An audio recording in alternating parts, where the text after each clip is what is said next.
Welcome to today's webinar titled Survivor's Guilt. We are thrilled to have Devin Sheehan with us today. Devin Sheehan studied at the University of West Georgia and holds a master's degree in psychology and a specialist degree in guidance and counseling. Over the past 20 years, she has worked with children, adults with a wide range of mental health issues in both outpatient and inpatient settings, and has volunteered as an equine therapist for service members, veterans, and their families. She currently works as the resource coordinator for the Military One Source program. Ms. Sheehan is the proud daughter of a former Army National Guard soldier and lives in the National Capital Region with her significant other, an active duty Marine. Without further delay, I will turn things over to Devin Sheehan. Thank you, Stan, and thank you to those of you in our audience today for attending. Before we begin, I have a brief disclaimer to read to you. The appearance of hyperlinks does not constitute endorsement by the Department of Defense of this website or the information, products, or services contained therein. For other than authorized activities such as military exchanges and morale, welfare, and recreation sites, the Department of Defense does not exercise any editorial control over the information you may find at these locations. Such links are provided consistent with the stated purpose of this Department of Defense-sponsored webinar.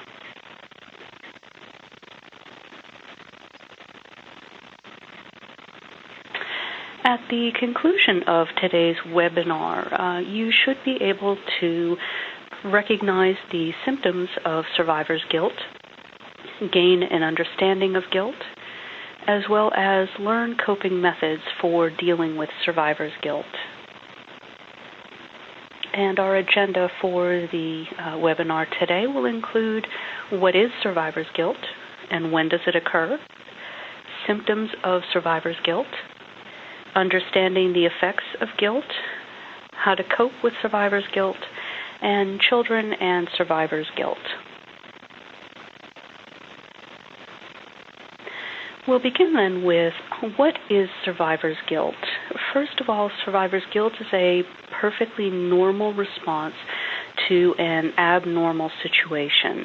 It's a very common reaction to loss and is ultimately a part of the grief healing process.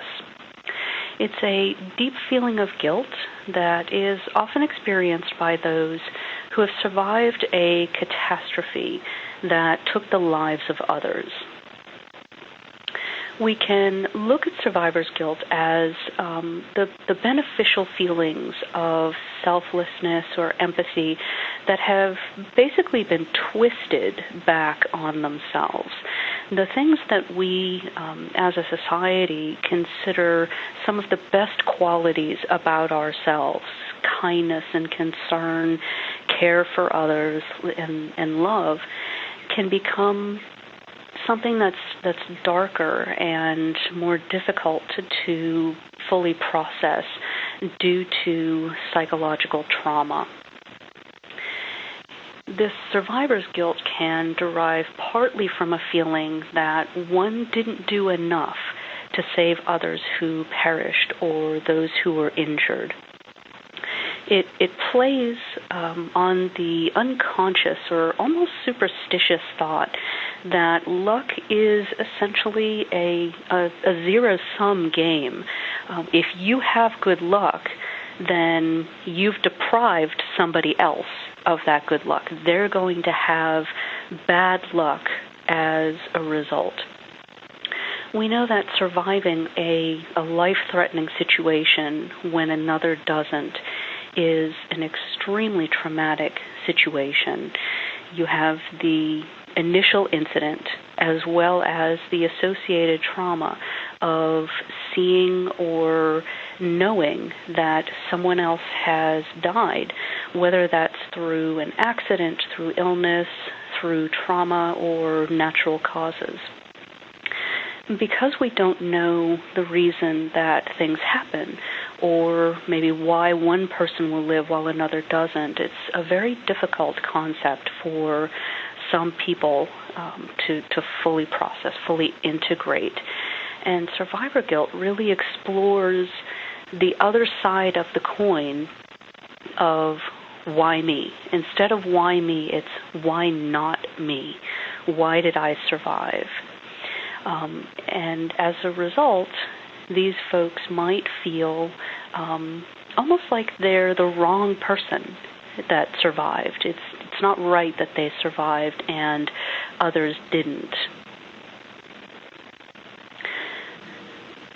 Before we move on, I'll also mention that survivor's guilt is considered a subjective guilt. It's associated with this sort of sense of responsibility that's almost irrational, that you're feeling guilty despite the fact that you haven't actually done something wrong, that you have this sense that you could have had control, you could have done something, but in reality, that's not accurate. But in some cases, survivor's guilt, that subjective guilt, is also accompanied by objective or more rational guilt. Guilt that is the result of actual real culpability. Either somebody acted deliberately to harm someone, or they could have prevented harm and did not. And so survivor's guilt can be additionally complicated by that sense that there really was something that I did or that I didn't do.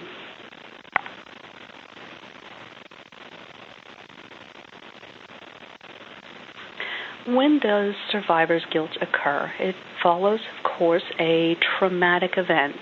When there's a national disaster like war, school or workplace shootings, terrorist attacks, airplane crashes, natural disasters like tornadoes, fires, earthquakes, or even in non-life-threatening situations when there are significant layoffs at work and other coworkers are laid off, but you actually survive that layoff.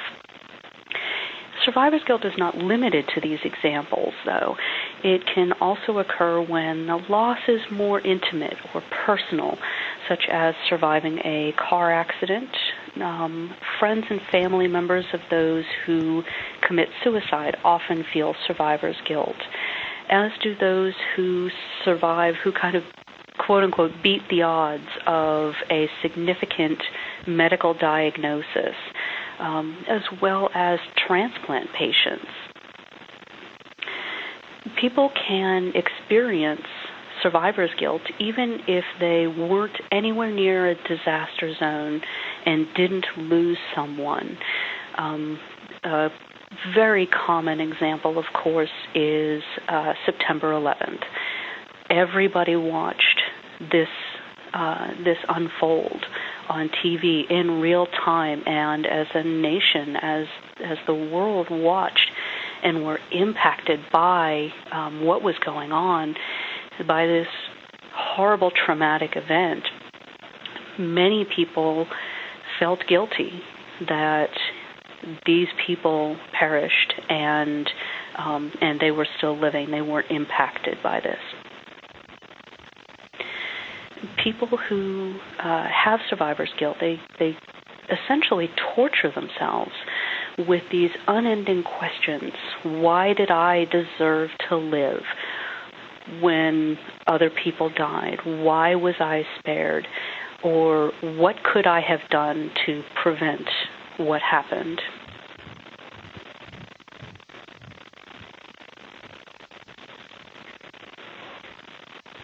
What are some of the symptoms of survivor's guilt? Some common symptoms, and these may sound very familiar to those of you who are listening in. They include intrusive thoughts, sleep disturbances, whether that's sleeping too much, sleeping too little, having nightmares, changes in appetite, eating too much, eating too little, feeling like you're just stuck, you're immobile, you have no motivation, you feel hopeless, you've withdrawn from family and friends. You don't have that sense of self-confidence and self-esteem that you had. You're obsessing about the event. Those intrusive thoughts have you just turning that incident over and over and over again in your head, and those questions of why me over and over and over again in your head. In addition to feelings of sadness, feelings of anxiety, this sort of idea of just having to self-punish, as well as self-medicating. You're drinking or taking medication inappropriately.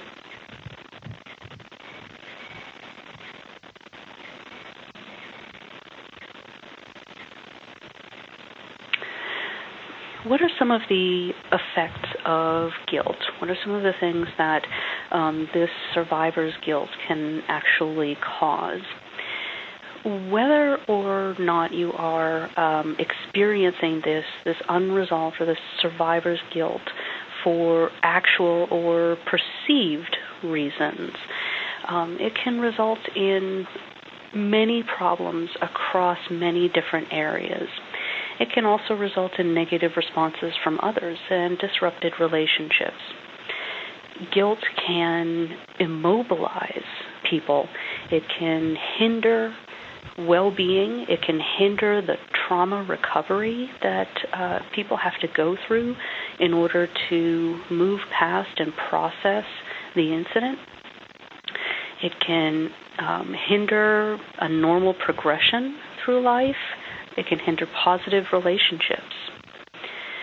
Whether you recognize the guilt, acknowledge the guilt, or it remains unrecognized, it can undermine relationships, whether it's you're in a relationship and it's impacting that relationship over a period of time, or you're not in a relationship but it impacts the kind of relationships that you find yourself in, the kind of people that are drawn into you or that you find yourself drawn to, or the unhealthy interactions that you have with people. It can keep the person who's experiencing guilt stuck in suffering, in self-recrimination, and in depression. Guilt punishes more than just the person who feels guilty. The behaviors and the attitudes and the public face that individuals put on as a result of their guilt might actually elicit reactions from others that are negative, that are very negative, either anger at that person who feels guilty or actually punishing that person or victimizing that person. Additionally, it also impacts other people because you are subjecting that other person to moods and behaviors that that person may not understand, that they may not have any way of comprehending because there's no reference point for them. They just understand that you've been through a traumatic event and they may not understand the thoughts that you're having. They just see you struggling. They see you lashing out or withdrawing or any of those symptoms that we just discussed. And they want to support. They want to help you be more productive and set goals, but they're unable to.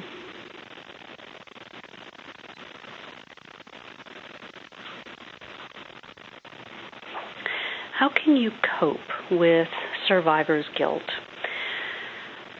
The number one thing to do is, of course, to acknowledge grief and guilt. Put it into words. Call it what it is. It is a normal and common reaction to a traumatic event. Allow yourself to call it this and to grieve your loss. Seek support and talk to others about your experience and your feelings, whether that's with friends or family, other survivors, chaplains, or a counselor. Military One Source provides peer support sessions with a trained consultant who has a military background. For those folks who say you can't understand if you weren't there, if you didn't experience it, there are people out there who can at least come close to understanding, who may have been through something similar, that may understand what you're talking about and those things that you're putting into words. Take this as an opportunity to reevaluate your life and make positive changes, but at the same time, realize that it's okay to let yourself be yourself, let yourself be happy, and let yourself be thankful that you survived. Practice self-care by making sure that you're eating well, you're resting, you're exercising, you're taking that time for yourself.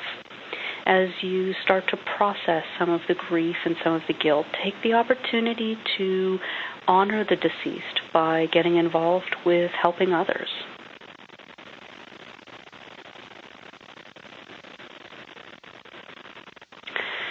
Children and adolescents can experience survivor's guilt for many of the same reasons that adults do. Additionally, they're more likely to have underdeveloped coping skills or lack emotional maturity, which increases the likelihood that they will experience survivor's guilt. They may feel that they should have done more to help. They may feel that they should have been there if they weren't. They may even have conflicting feelings of guilt for surviving and anger at those who didn't. Perhaps the family was in a car accident and the children and one of the parents survived, but the other parent didn't. The child may be angry at the parent who was driving, who died as a result of the accident, and they may feel angry that maybe they feel that that parent was the cause of the accident, but at the same time they feel terribly guilty that they've survived and they no longer have that parent. That parent didn't make it. Those feelings of, those conflicting feelings complicate the survivor's guilt even more and lead to a point where the child who's experiencing this is going to need even more help than a child who is processing through their grief and their loss. How can we help children recover? We would encourage them to tell their stories, tell what happened, tell how they feel about it, talk to them about what happened, and answer their questions about what happened as honestly as possible. Help them identify and express their feelings. There are no wrong reactions to traumatic loss. Everything is felt powerfully and normally and naturally at some point, and it's important to normalize that experience for children. Of course, we give them lots of love, lots of affection, and help them find ways to honor those who have died. And of course, if they are truly struggling, if they need additional outside help, we would connect them to appropriate resources.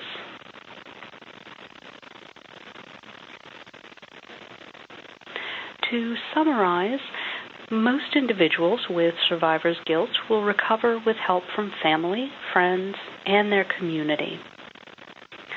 If the suggestions for coping do not help and symptoms worsen and begin interfering with the ability to function, don't be afraid to seek help from a chaplain or local clergy, military community services, or behavioral health services counselor.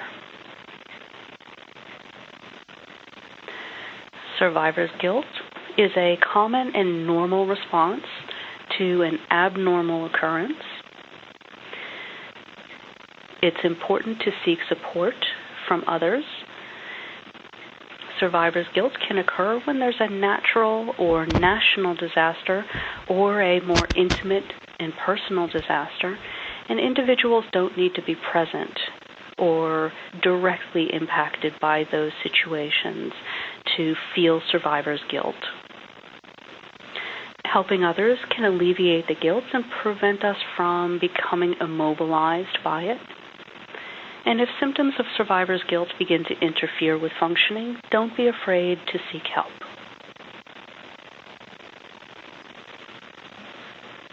Stan, are there any questions from our audience today?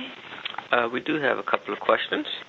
The first question reads, you mentioned seeking help when symptoms interfere with functioning. Can you say more about that? What kind of interference should I be looking for and when? Absolutely. We can talk a little bit more about that.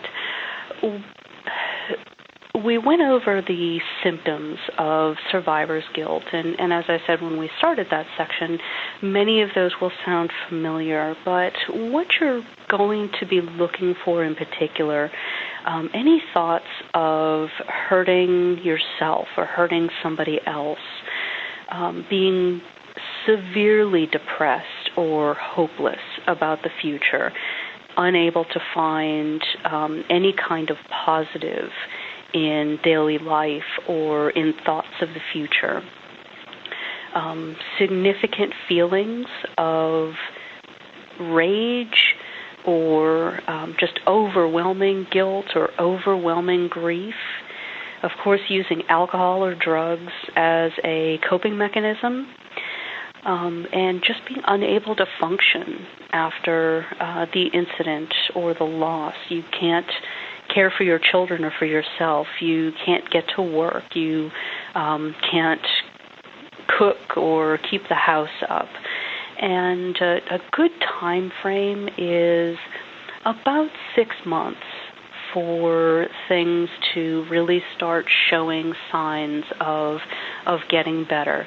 If an individual isn't showing some forward motion in processing grief and loss within about 6 months, then that's definitely a sign that some additional supportive measures are going to be needed. Okay, great. Next question reads, what is the difference between survivor's guilt and PTSD? Okay. Survivor's guilt is really a manifestation of post-traumatic stress disorder.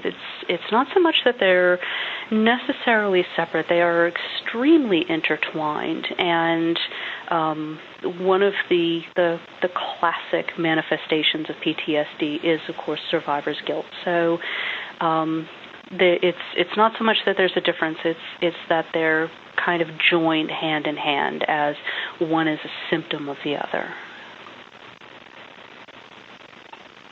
Okay, great. At this time, I don't see any more questions in the queue, so I would like to thank you, Devin, for sharing your valuable experience and expertise. I would like to thank our attendees for participating in today's webinar. And to our attendees, if you find yourself having any questions after the webinar is over, please email moswebinars@militaryOneSource.com, and I'll get the questions over to Devin, and we'll get an answer back to you. This concludes today's webinar on survivor's guilt. Thank you all for attending, and have a great day.